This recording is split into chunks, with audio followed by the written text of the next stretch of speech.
Well, in order to figure out the speakers, it began with this right here. Just flipped through my cell phone, started looking at names, numbers, people that I felt could be inspirational to these youths. I wanted to make sure that they would represent, that these speakers would represent a certain element. So I wanted to definitely pick a speaker from each element. And then beyond, you know, things that aren't necessarily hip hop, but can open up their minds and expand, help them tap into things that they didn't even know were out there. Everybody knows it's perfect timing, and it's alignment. Me and Brimstone, the way we bring the fire on your home. Coming through, I'm in the zone, sitting on the throne, but I'm not a king of you, I'm a king of my own. In my own heart, trying to master my own plan. And everything I'm trying to do is to be Shaitan. You know, for sure, my man got the camera. He from the boogie down Bronx and holding it, he's not an amateur. He been doing this for years. I got so much love for this hip hop, I shed tears and pour out beers for the cats that's not here, but for and Kudiak who died and disappeared. And B-boys that got open and doing time as flares to head spins and might land in a chair.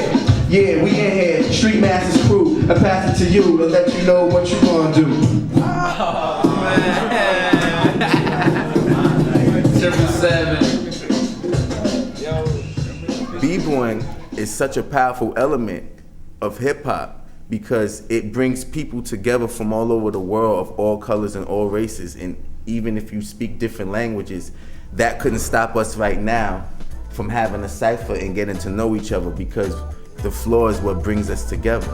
This is for the cats sipping beer on the benches, kids getting money on the block in the trenches, B-boys, graffiti riders, and old timers. Make 'em clap to this. 777, make a B-boy break 'em, make a dance to this. Put 'em up and wave your hands to this. I rock the jigger jam, hip hop, move ahead to Japan. Make 'em clap to this. 777, make a B-boy break 'em, make a dance to this. Put 'em up and wave your hands to this. I rock the jigger jam, hip hop, move ahead to Japan. Now I steps in the dance with the Spliff Sensei. 777 from the Bronx like BDP. I represent for all the B-boys and MCs. The root, the foundation of this hip-hop tree. We used to go to the party and I pinstripe, please. Now the game's changing, it's all about cheese. Yes, y'all. Check it out. Let me show the party people what I'm talking about. You at the club online with your sneakers and jeans. Security guard, he looking at you or me. You can't get in cause you ain't dressed up. I just came here to dance, dog. Man, it's messed up. It's the crossover and it's time to take over. 777, he came, so now the game's over. This is how it should be done. How many people tonight just came to have fun? Ciphering is like when cats make circles and they just, that's the spirit of it. Like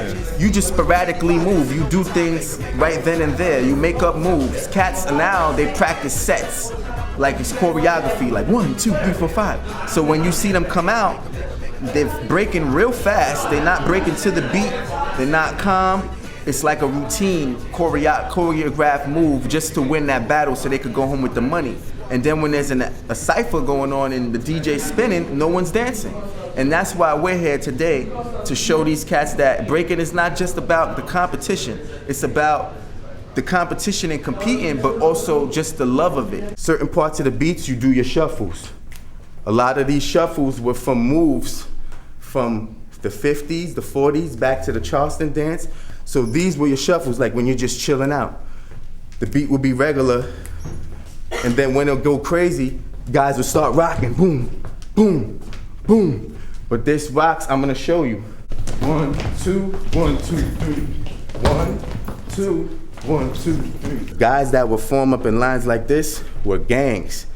And what it became was they would use their creativity and their knowledge of being street, guys from the street, and instead of having real weapons, their weapons became burns. Like, they pull out the gun and actually cock it, make it look real. So basically, they would be on the corners, burning each other. To me, not for nothing, I might get slack, but some of the best B-boys in the world come from Miami. And I'm from New York, and I'm gonna tell you that.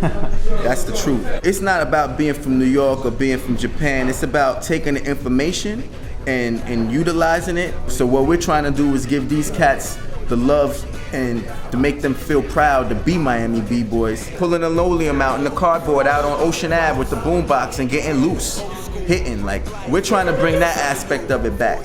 We just love this. That's why we doing this, you know? Brand new, old school, all the B-boys and B-girls across the world. Graffiti artists, DJs, 777 bringing it back. That real hip-hop, still till. For my crew, Street Masters, cause I rock supreme. We We keeps it funky fresh for 30 years plus. MCs used to bust big like Dolly Parton, but corporations started rigging lottie-dottie to swing it jewels. Clueless fools fetch tools like a maintenance man, but I have a snakeless plan. It's still the most high, take over like Khaled and K. Sly as the fox, but peaceful as Paloma. Today there is a new aroma, hip-hop culture representing Jehovah, but not for usury, trickery, and all you vultures disguised as one of us. I can tell you ain't down, cause your neck ain't bouncing to the sound, your shoes ain't laced right, my flow's loose, but authentically tight. My crew's been paying dues for $4,000 my contest. You lose! Get lost like the Dead Sea Scrolls, but once you know the law, the truth's been exposed. I'll even pray for my foes, but step on my toes. Who knows where this could go, cause once a man loses his mind, he loses his soul. We keep it moving and moving it. Going and going and moving and moving it. going and going and. I've been born and raised in hip-hop culture. I mean, ever since it touched my heart, it stole me and ran with it from the age of 9 years old and on. So I've been involved in the culture as a b-boy, an MC, a DJ, a graffiti writer, a practitioner of all the arts and all the artistic elements, a beatboxer.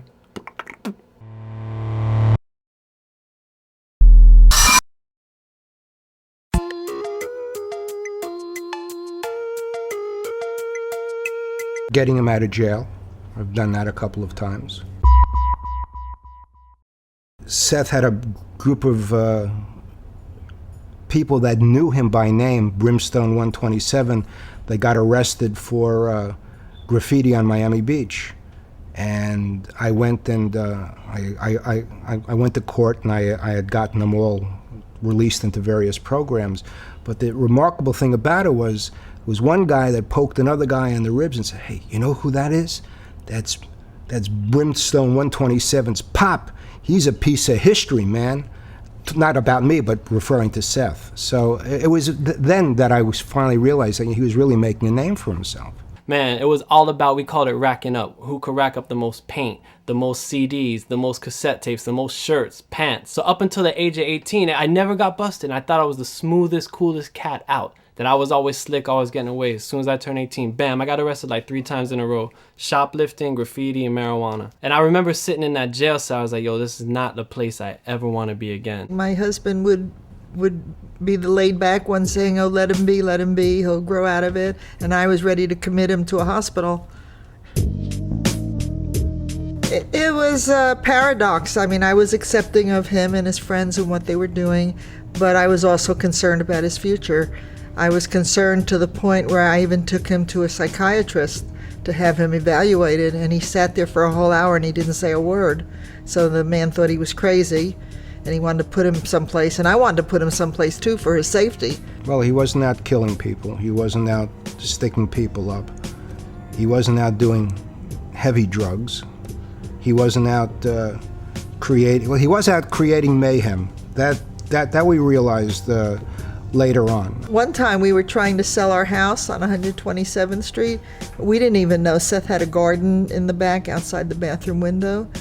So the realtor came through and she took Seth aside. She said, "Before I show this house, you better get rid of those pot plants in the back."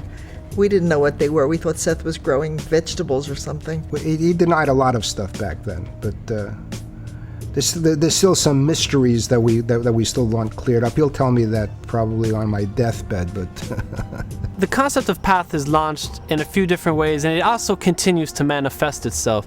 First and foremost, me coming from where I came from and getting involved in trouble, and now seeing how I can use these things as elements and ways to pull youth out of trouble. That's like the meat of P.A.T.H right there. Finding out that passion that they have. It's a passion, and just turning it now into a way to actually make a living to keep yourself out of trouble rather than get yourself into more trouble. I never thought I'd have a career in art. It was just something that I always did on my own, and my parents encouraged it. And you know, you're still at an age where if you really start to cultivate what you do, you can make a living at it. You know, and to me, that's the best thing you can ask for in life, is to make a living at what you love to do. I grew up being very inspired by other artists, and I was very blessed to be in association with a lot of artists. So I hope in my own small way I can kind of contribute to that lineage, and you know, people that are coming up behind me, you know, give them the same inspiration I had coming up. And I still get inspiration from a lot of artists that came before me as well. So it's just really paying tribute to that cycle. When you try to do something that's different or something that's unique, unto yourself, you're always going to have a certain amount of resistance, but that's part of what makes this, but that struggle is what makes it so rewarding once you do start to see the positive results of it. One of my biggest influences was jazz, has been jazz my whole life. And in a lot of ways, I feel like the jazz tradition really influenced the hip hop tradition in terms of the individual artist having a voice and being able to speak through that voice and reach a lot of people. And also it being a lifestyle thing. It becomes like your breath or your voice, and it becomes a natural thing. And then I know I've experienced a lot of beautiful things through that.